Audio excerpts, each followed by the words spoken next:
Session 1 features the reader response approach to teaching and learning. Greg Hurst's students on the Fort Peck Indian Reservation respond to James Welch's literature about contemporary Native American realities through a series of reading and writing activities. I did this poem thinking about your problem of immigrants. So, okay, immigrants are a good part of community. Ellos trabajan for their families, for niñas and boys, to get a good education. I love the idea of students standing up and reading their own work in a public place. And I know that there are bookstores around the country that are creating these kind of venues for young people. And I think, for teachers to be able to link up with some of those bookstores and say, I have some incredibly talented writers, and could we put on a reading for you? I think we need to be a little more proactive than we are sometimes if we are champions of literature and literacy. We need to be more proactive in terms of the community. All right, well, first of all, thank you, Pat. You guys have done an awesome job of listening, of speaking, of writing, of doing just like incredible discussions, and we've all learned from you. Good job. The important thing about teaching the literature of people of color is to teach the voices of America, to affirm that student who's sitting in there thinking, well, I don't see myself in this. To affirm the writer, what kind of experiences does this writer have from this culture that are universal for me from another culture? So it's the affirmation of the literature, the affirmation of the student, the affirmation of the author, and the affirmation that the diversity in America truly exists.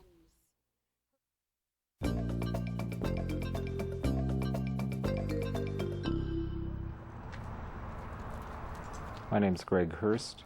I'm currently teaching at Wolf Point High School. I'm in my 18th year of teaching. This year I teach primarily freshman English. We're located on the Fort Peck Indian Reservation. This reservation is home to two tribes. Those two tribes are the Sioux and Assiniboine and the Dakota branch of the Sioux. Good morning. Today we have to learn the words of James Welch. He's our tribal writer that we're going to feature today and tomorrow. This is not a classroom where we simply sit at desks and we do assignments that are written on the board. Today, you're going to come alive just as Welch's words are going to come alive. James Welch is a tribal member. He claims membership in both the Blackfeet and the Gros Ventre tribe.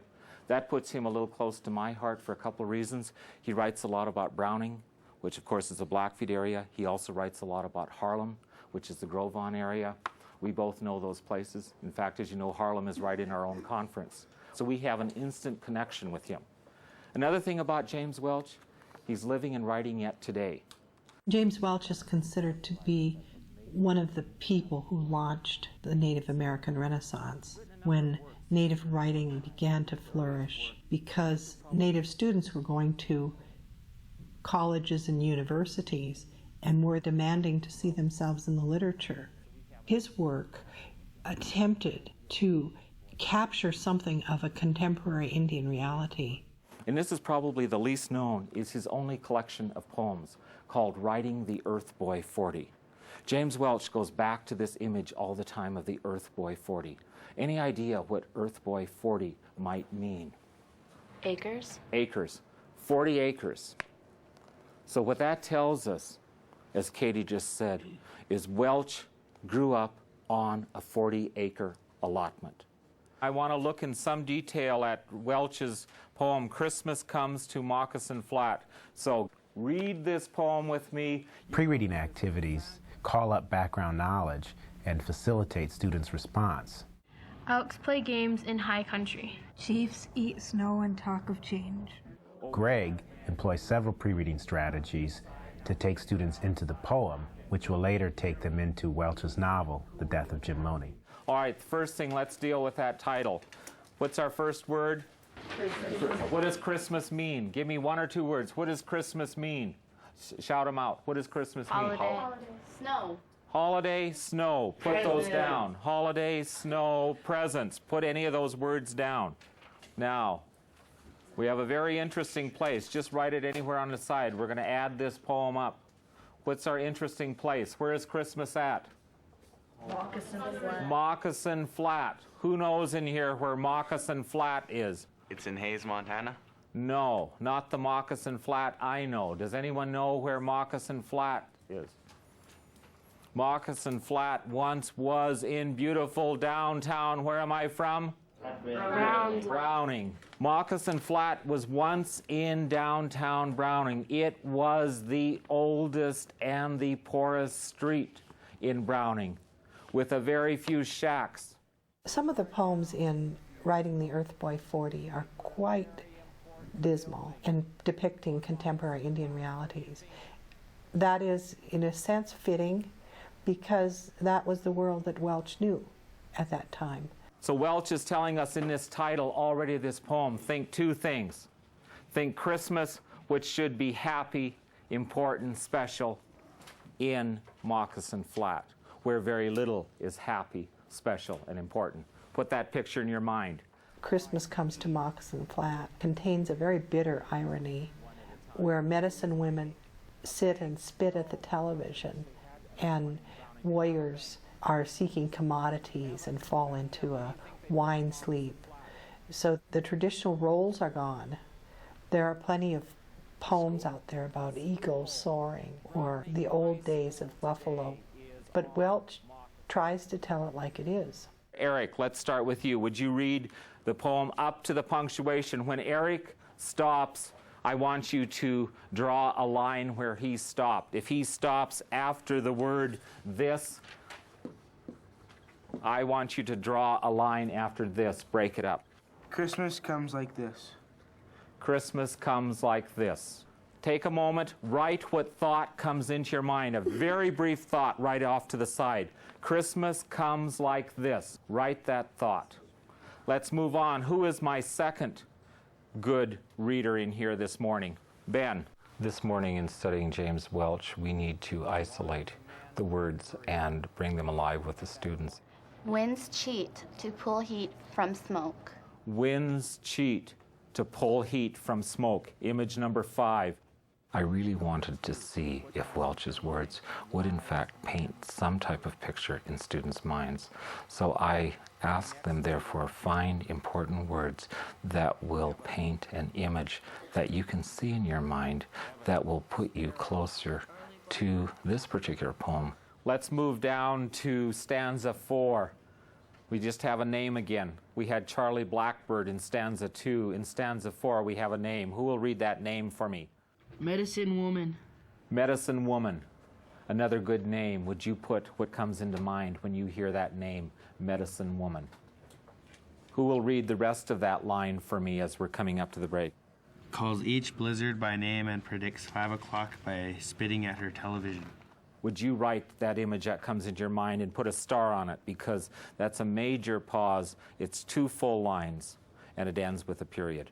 With those many images we might have per stanza, the students then will select the absolute critical one, with the only guide being that of the individual student. Would you read that, please, Jesse? A quick 30 below. Your last image, and what number is that? 25th. 25th? 25 images? Dealing with numbers? Gee, I wonder if there's a connection. If students really zero in on the exact word that best depicts those characters and that meaning, and then those words themselves become their poem. So we have 2 images, or 2 people in this poem. Charlie Blackbird is our first, and Medicine Woman is our second. All right, I need you to look back to stanza number 1. What is the most important word in stanza 1? Please circle that. This is an expansion and contraction activity.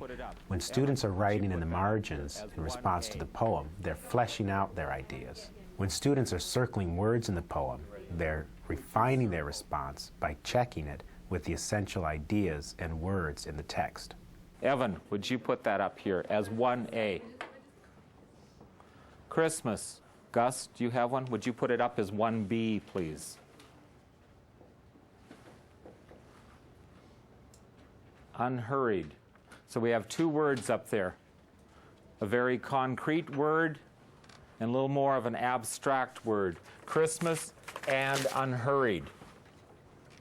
Before I leave stanza 1, does anyone else have a different word than Christmas and unhurried that you think should be up there?